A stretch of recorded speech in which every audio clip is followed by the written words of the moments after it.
Hello, and welcome to the Book Rookie. I'm Karen. And I'm Chris. This is Boyfriend. What are we doing today, Chris?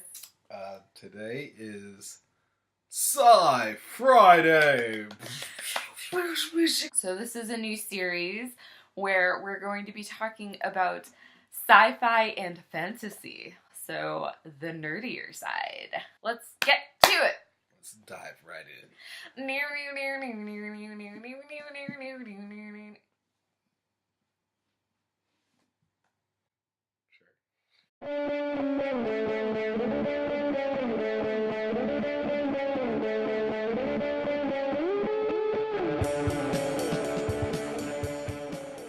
Let's take a minute to admire Chris's t-shirt, because that's pretty fantastic. First, we have Conan the Barbarian, The Hour of the Dragon. Barbarian. I believe first written in 1936? Let's look. This says copyright 1977. Yeah. Oh, so you're saying the series. Yeah, because it was first written as a serial in Weird Tales magazine, I believe, in 1936, and then was subsequently published under the name Conan the Conqueror. So, what is this? So that is the only full novel of Conan the Barbarian written solely by Robert E. Howard. And it involves necromancy and fallen empires and kings and skullduggery. Skullduggery. You know that's a series. Skullduggery Pleasant. But it's also a word. It's also a word. Which I appreciate. I appreciate you threw that in there. Yeah. That was pretty good. So I'm sure that actually in some part Skullduggery Pleasant was inspired. A lot of fantasy. A lot of fantasy is inspired by Conan the Barbarian. Yes. So that's pretty cool. So this is Conan the Hour of the Dragon. So the only official Conan novel. Most definitely a rookie read. Super easy to read. Yeah, so if you guys don't remember, there are 3 tiers to the rookie rating. There is rookie, which is the most easy. This is a book that you could pick up after, I don't know, some people go like 20 years without reading a book. So it's pretty easy to pick up. Yes. Yeah. It is one of those pulp fiction books that you hear so often. Yeah. For the longest time, it's like there's the movie Pulp Fiction, and you hear that term, but for the longest time, I didn't actually know what that meant. It means that kind of like campy, serialized. Your hero's gonna be a Mary Sue. I feel like only nerds would understand that. A Mary Sue is a character who always wins and nothing bad happens to them. Yeah. Or if something bad happens to them, then it's really not a problem. Yeah. So, super cheesy, super easy to read. Cheesy and easy. Cheesy and easy. There you go. Conan. So all of the books that Chris brought today are all rookie reads. Yes. So these are, if you're trying to get into some sci-fi, these are some sci-fi and fantasy. These are some good books to pick up. So, Definitely. What's the next one? Edgar Rice Burroughs' A Princess of Mars. Written in 1912. So, going old school. John Carter is a soldier from the Civil War. He goes and finds some gold. He's being attacked, hides out in a cave, and somehow ends up on Mars. So it's pretty sexy. Yep. Pretty thin, super thin. Read super that in like a couple hours. So isn't it like he goes to Mars and he has like superpowers basically? So he goes to Mars. He has super strength and super speed. And so it's not that he actually has superpowers. It's just that he's human. It's just that he's human. So he can just, like, do stuff on Mars. Yes. That's...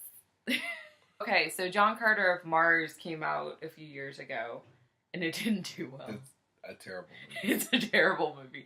And we watched, like, I watched the first half of it. I'm sure you watched the whole thing. I've seen the movie, like, twice. Yeah. 3 or 4 times. And this was where, like, Chris always makes fun of me because he says that I hate female characters and that I'm sexist, and I'm like, no, they just write terrible female characters. So, was she one of the good ones? She wasn't bad. Anyway. The setting is based off of conjectures by a astronomer of the time, Percival Lowell, who, using a telescope, saw like these dark lines in Mars that he thought were canals, and that an ancient people lived on Mars, and that it was a dying planet, and so they had dug a lot of canals so that they could have crops. And so that's so cool. Like, in real life. In real life, that is what someone thought. And then Edgar Rice Burroughs wrote this based off of that kind of idea. Same idea is also what inspired H.G. Wells. Oh. War of the Worlds? War of the Worlds, yes. Very cool. All right. Edgar Rice Burroughs. This is also the writer of... Tarzan. Author of Tarzan. Writer. Author. Yeah. Of Tarzan. As you see, we got it for $3.99. It's not bad. So, cool. Last rookie book. Is a modern. Also on Mars. The Martian. We have a theme of Mars Yeah, today. by Andy Weir. It's essentially Robinson Crusoe. Oh, was this inspired by Robinson Crusoe? Yeah. Oh, that's so cool. It's essentially that, but in space. But in with space. Science. Science. Yes. Yeah, many of you guys have seen the movie. Yeah. But probably haven't read the book. Matt Damon. Anyway, super easy to read. Mm-hmm. Super fun, super funny. Andy Weir definitely put a lot of effort into getting the science as right as you could get it. You know? Yeah. Consider. That's, I really appreciate when authors do that. They put in the effort to actually make it as scientifically accurate as possible while still being sci-fi. Yeah. That's really cool, and I'm sure it takes a lot of work. I've never read this book. I've never read any of these books. Yep. That's why I'm doing this. That's why Chris is here. Because I know that I'm trying to get more into sci-fi and fantasy. But sometimes it's like, I don't know where to start. So start with these. These are good first sci-fi and fantasy books. How would you rate each of these books? Like, out of 5 stars. Out of 5? Mm-hmm. Oof. The best writer of the bunch was probably Andy Weir. Everything else is kind of stilted writing. It's super easy to read. You understand it all, but they definitely try to sound smarter than they are. I think it's really funny that books that, like, from a literary standpoint are probably not the best pieces of work, but from the genre standpoint, are extremely influential. Yes. But yeah, so Conan I'd probably give 4.5 because of personal love. Mm-hmm. John Carter, A Princess of Mars, probably give that about a 3.5. I'd give The Martian a 4. Awesome. Well, awesome thanks. Possum. Ew.